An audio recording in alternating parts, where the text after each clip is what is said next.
Welcome to my channel, Jesus Marvel Ministries, Bible Study. దయచేసి ఈ యొక్క దినభాగముగా యెషయా గ్రంథము 36వ అధ్యాయంలో ఈ భాగాన్ని మనం చూసినట్లయితే ప్రియులారా, హిజ్కియా రాజు యొక్క 14వ సంవత్సరమున అషూరు రాజైన సెన్హెరీబు యూదా దేశములోని ప్రాకారములు గల పట్టణములన్నిటి మీదకి వచ్చి వాటిని పట్టుకొనెను. 14వ సంవత్సరం అంటే హిజ్కియా రాజుగారు 14వ సంవత్సరమున పరిపాలన చేస్తున్న దినాలలో అషూరు రాజైనటువంటి సెన్హెరీబు యూదా దేశములోని ప్రాకారము కలిగిన పట్టణములన్నిటి మీదకి వచ్చి వాటిని పట్టుకొనెను. యూదా దేశంలో ఉన్నటువంటి ప్రాకారము గల పట్టణములన్నిటి మీదకి వచ్చాడంట అషూరు రాజు అయినటువంటి సెన్హెరీబు.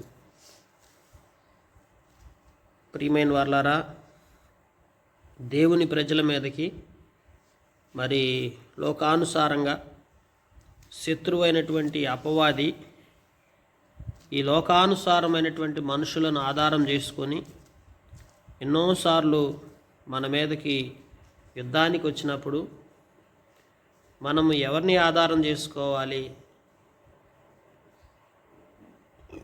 సహజంగా దేవాతి దేవుడు పక్షాన మనం నిలిచి ఉన్నప్పుడు శత్రువైన సాతానికి చోటిచ్చినటువంటి వ్యక్తులు ఎవరైతే ఉంటారో అటు వారి ద్వారా మనకిప్పుడు ఎల్లప్పుడూ యుద్ధం జరుగుతూనే ఉంటుంది. అయితే ఇప్పుడు హిజ్కియా రాజు యొక్క 14వ సంవత్సరమున అషూరు రాజు అయినటువంటి సెన్హెరీబు దేశంలోని ప్రాకారములు గల పట్టణములన్నిటి మీదకి వచ్చి వాటిని పట్టుకున్నాడు. అంటే ప్రాకారము గల పట్టణములన్నిటి మీదకి వచ్చి ఉన్నాడంటండి. చూడండి, ఒక పట్టణం ప్రాకారం లేనిదే కాపాడబడదు. ఈ లోకంలో మనందరి జీవితాల్లో కూడా ప్రాకారం అవసరం. ప్రాకారాలు లేని పట్టణం ఏమైపోతుంది? పాడైపోతుందని రాయబడుతూ వచ్చింది. అందుకనే ఒక ఇంటికి ప్రాకారాలు చాలా ముఖ్యం. ప్రాకారం లేని చోట ఏమవుతుందంటే ఎవరైనా రావచ్చు. చుట్టూ ప్రాకారాలు ఉన్నాయి అనుకోండి, ప్రహరీలు కట్టుకున్నాం అనుకోండి, ఆ ఇంట్లోకి ఎవరు రాలేరు. ఎందుకంటే ఆ ఇంట్లో చుట్టూ క్లోజ్ చేసి ఉంటుంది కనుక ఈ ప్రాకారము, ఈ ప్రహరీలు ఏం చూపిస్తుంటున్నాయి? దేవుని యొక్క దేవుడు మన చుట్టూ ఏర్పరిచినటువంటి ఆ ప్రాకారం అనేది దాటుకొని ఎవరు రాలేరు. ఇప్పుడు ఏబుని సాతాను వచ్చి ఏబు యొక్క కుటుంబ జీవితాన్ని టచ్ చేయటానికి, అంటే ఏబు జీవితాన్ని పాడు చేయటానికి దానివల్ల కాలేదు. ఎందుకని వల్ల కాలేదంటే ఏబు యొక్క కుటుంబం చుట్టూ కూడా ప్రాకారం ఉంది. ఆ ప్రాకారం అంటే బలమైన పరిశుద్ధాత్మ కంచె ఉంది. బలమైన పరిశుద్ధాత్మ కంచె ఎక్కడ ఉంటుందో అక్కడ అపవాది సంబంధమైంది శత్రు సమూహం పని చేయలేదు. అయితే ఇక్కడ లేఖనాల్లో మనం చూస్తుంటున్నప్పుడు అంతటా అషూరు రాజు రబ్షాకేను లాకీషు పట్టణము నుండి యెరూషలేమునందున్న రాజైన హిజ్కియా మీదకి బహు గొప్ప సేనతో పంపెను. లాకీషు పట్టణము నుండి యెరూషలేమునందున్నటువంటి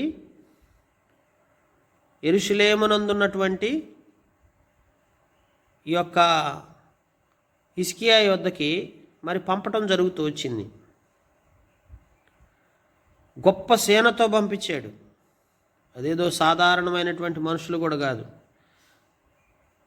రబ్షాకేని మరి లాకీషు పట్టణం నుండి యెరూషలేమందున్న రాజు అయినటువంటి హిజ్కియా మీదకి గొప్ప సేనతో చాకిరేవు మార్గమందున్నటువంటి మరొక కొలను కాలువ యొద్దకు ప్రవేశింపగా, ఈ కాలువ వద్దకు ప్రవేశించారు. గొప్ప సేనను తీసుకొని రబ్షాకే మరి అక్కడికి వెళ్ళటం జరుగుతూ వచ్చింది. అషూరు రాజు రబ్షాకేని అక్కడికి పంపించున్నాడు. అయితే హిల్కియా కుమారుడగు రాజు గృహ నిర్వాహకుడైనటువంటి ఎల్యాకీమును, శాస్త్రియగు షెబ్నాయును, రాజ్యపు దస్తావేదుల మీదనున్న ఆసాపు కుమారుడగు యెహోవా మరి దస్తావేజుల మీద ఉన్న ఆసాపు కుమారుడగు యెహోవాను వారి వద్దకు పోయిరి. చూడండి, దేవుని వాక్యంలోకి వస్తే అయితే వీళ్ళు ఎప్పుడైతే అక్కడికి వచ్చున్నారో ఆ హిల్కియా కుమారుడగు రాజు గృహ నిర్వాహకుడగు మరి ఆ యొక్క వ్యక్తి అక్కడికి రావటం జరుగుతూ వచ్చింది. చూడండి, లేఖనాల్లో మనం చూస్తుంటున్నప్పుడు ఎల్యాకీము, షెబ్నా, అలాగే దస్తావేదుల మీద ఉన్నటువంటి ఆసాఫ్ కుమారుడగు యెవాహును వీరందరూ కూడా అక్కడికి వచ్చున్నారు. అప్పుడు రబ్షాకే వారితో ఇట్లా మాట్లాడుతుంటున్నాడు, ఈ మాట హిజ్కియాతో తెలియజెప్పుడి అని చెప్తుంటున్నాడు. లేఖనాల్లో మనం చూస్తుంటున్నప్పుడు రాజు యొక్క సందేశాలను అప్పటి దినాల్లో ఎవరైనా సరే ఒకరి నుంచి ఒకరికి చేరవేయాలన్నప్పుడు డైరెక్ట్గా వచ్చి రాజులు మాట్లాడుకోరు. ఈ రాజు తరపునటువంటి ఎవరైతే అధికారికంగా ఉన్నారో వారు వచ్చి మాట్లాడుకునేవారు. అట్లానే ఇక్కడ జరుగుతున్నది అదే. వారు వచ్చి మాట్లాడుతూ ఉంటున్నప్పుడు ప్రియమైన వారలారా, అక్కడ లేఖనాల్లో మనం పరిశీలనగా గమనించినట్లయితే అందుకే రాస్తుంటున్నాడు. బైబిల్ గ్రంథంలో మనం చూడొచ్చు, అక్కడ అషూరు రాజు సెలవిచ్చినదేమనగా, నీవు నమ్ముకొను ఈ ఆశ్రయాస్పదుడు ఏపాటి ప్రయోజనకారి. హిజ్కియాతో చెప్పమని పంపించినటువంటి ఆ మాటలు ఏంటంటే, నీవు నమ్ముకున్నటువంటి ఈ యొక్క మరి ఆశ్రయాస్పదం ఏపాటి ప్రయోజనకారి. లోకంలో చూడండి, మనం నమ్ముకున్నటువంటి వారు మనకి ఏమాత్రం ప్రయోజనకరం అవుతారు? ఈ ప్రశ్న చూసారా? ప్రారంభమే ఏం ప్రశ్న అడుగుతున్నాడంటే, మీరు నమ్ముకున్నటువంటి దేవుడు ఆశ్రయాస్పదుడు ఏపాటి ప్రయోజనకారి. యుద్ధ విషయంలో నీ యోచనయు నీ బలమును ఒట్టి మాటలే. ఎవరిని నమ్ముకొని నా మీద తిరుగుబాటు చేయుచున్నావు? నలిగిన రెల్లు వంటి ఈ ఐగుప్తును నీవు నమ్ముకొనుచున్నావు కదా. ఒకడు దాని మీద ఆనుకొని ఎడల అది వాని చేతికి గుచ్చుకొని దూసిపోవును. ఐగుప్తు రాజు అయినటువంటి ఫరో అతన్ని నమ్ముకున్న వారందరికీ అట్టివాడే. దేవుని వాక్యంలో చూడండి, నీవు నమ్ముకున్నటువంటి వ్యక్తి ఏ పాటి ప్రయోజనకారని చెప్తూ నీ యోచన నీ బలము అన్నీ కూడా ఒట్టివే. నువ్వు దేని నమ్ముకొని నా మీద తిరుగుబాటు చేస్తుంటున్నావో ఒకసారి ఆలోచించుకోమన్నాడు. నలిగిన రెల్లు వంటి ఐగుప్తుని నువ్వు నమ్ముకొనుచున్నావు కదా. చూడండి, ఐగుప్తు ఎలాంటిది? నలిగినటువంటి రెల్లు వంటిదండి. నలిగినటువంటి రెల్లు వంటిది బైబిల్లో మనం చూస్తుండొచ్చు. అందుకే ఐగుప్తు అనగా దేనికి సాదృశ్యం? లోకమునకు సాదృశ్యం. లోకములో ఉన్నటువంటి అవకాశాలు, లోకములో ఉన్న సపోర్టు, లోకంలో ఉన్న సహకారం. ఇది ఎలాంటిదంటే నలిగిన రెల్లులు వంటిది. ఒక రెల్లు నలగొట్టిన తర్వాత ఇంకేముంటుంది? అది దేనికి పనికి వస్తుంది? మనం పూర్తిగా నలగొట్టి పడేస్తే అది చెత్తా చెదారంలాగా అదొక మొత్తము కూడా అయిపోయింది, దానిలో ఏ సారం లేనిది నలిగిన రెల్లు. అలాంటి ఈ ఐగుప్తుని నీవు నమ్ముకొనుచున్నావు కదా. ఒకడు దాని మీద ఆనుకున్న ఎడల అది వాని చేతికి గుచ్చుకొని దూసిపోవును. కనుక దాని మీద మనం ఆనుకుంటే అది మన చేతులు గుచ్చుకుంటుంది. కనుక ఐగుప్తు రాజైన ఫరో అతన్ని నమ్ముకున్న వారందరికీ అట్టివాడే. మా దేవుడైన యెహోవాను మేము నమ్ముకొనుచున్నామని మీరు నాతో చెప్పుదురేమో సరే. యెరూషలేమునందున్న ఈ బలిపీఠమునొద్ద మాత్రమే నీవు నమస్కారము చేయవలనని యోధా వారికిని యెరూషలేము వారికిని ఆజ్ఞ ఇచ్చి హిజ్కియా ఎవని ఉన్నత స్థలములను బలిపీఠములను పడగొట్టినో ఆయనే కదా యెహోవా. చూడండి, ఇప్పుడు మొదటేమో ఐగుప్తు గురించి మాట్లాడుతుంటున్నాడు. రెండవదికేమో మీరు దేవుని నమ్ముకున్నారేమో, మీరు యెహోవాని నమ్ముకొని ఉన్నారేమో. అయితే మీరు నమ్ముకున్నటువంటి యెహోవా యెరూషలేమునందును బలిపీఠమునొద్ద మాత్రమే మీరు నమస్కారం చేయవలను. యోధా వారికి యెరూషలేము వారికి ఆజ్ఞించి హిజ్కియా ఎవని ఉన్నత స్థలములను పడగొట్టించాడో, ఏవైతే ఉన్నత స్థలాలు పడగొట్టబడతా వచ్చినాయో, ఆ పడద్రోయబడినటువంటి ఉన్నత స్థలాలను మరి చూస్తూ వచ్చినప్పుడు ప్రియమైన వాళ్ళారా, ఆయనే కదా యెహోవా. కావున నిజంగా హిజ్కియా గారు ఏం చేస్తూ వచ్చాడంటే దేవుని పక్షానుండి ఈ యొక్క ఉన్నత స్థలాలన్నీ కూడా పడగొట్టించున్నాడు. అది కూడా యెహోవా నామం పేరిట ఉన్నత స్థలాలను పడద్రోయటం జరుగుతూ వచ్చింది. సహజంగా ఉన్నత స్థలములంటే ఒకప్పుడు వారు ఉన్నత స్థలాల్లో దేవుణ్ణి ఆరాధిస్తూ వచ్చేవారు. వారి సొంతగా వారి స్వకీయమైనటువంటి హస్తాలతో ఏర్పాటు చేసుకుని ఉన్నత స్థలాల మీద అధిరోహించి అక్కడ వాటిని ఆరాధిస్తూ వచ్చేవారు. కావున చిత్తగించు, అషూరు రాజైన నా ఏలిన వానితో పందెం వేయము. ఒక పందెం వేసుకున్నాం. 2000 గుర్రముల మీద రౌతులను ఎక్కించుటకు నీకు శక్తి ఉన్నెడల నేను వాటిని నీకు ఇచ్చేదను. 2000 గుర్రాల మీద రౌతులను ఎక్కించుకున్నటకు శక్తి ఉంటే చెప్పు, నేను వాటిని నీకు ఇస్తానంటున్నాడు. లేని ఎడల నా యజమానుని సేవకుల్లో అత్యల్పుడైన అధిపతియగు ఒకని నీవేలాగు ఎదిరింతువు? కనుక నా యజమానుని సేవకులను ఒక్కను కూడా నువ్వు ఎదిరించలేవు. రథములను రౌతులను పంపునని ఐగుప్తు రాజును నీవు ఆశ్రయించుకుంటివే.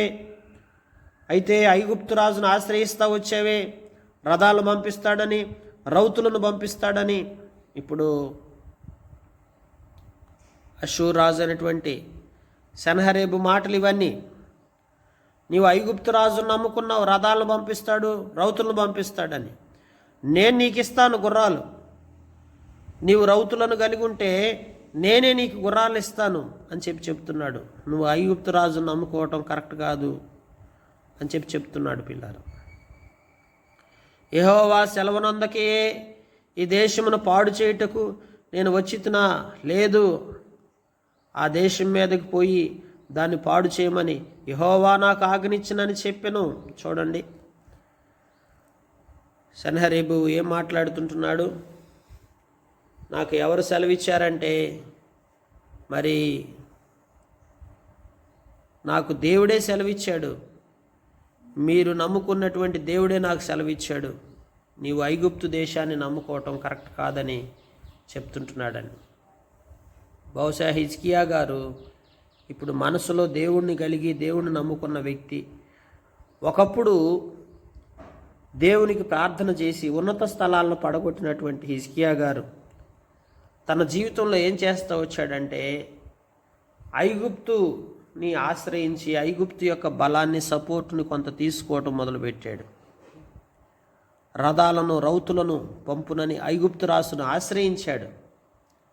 ఇప్పుడు మనం ఎవరిని ఆశ్రయిస్తున్నాం అనేది చాలా ముఖ్యం. ఈ దిన భాగంలో మనం నేర్చుకోవాల్సింది కూడా ఇదే.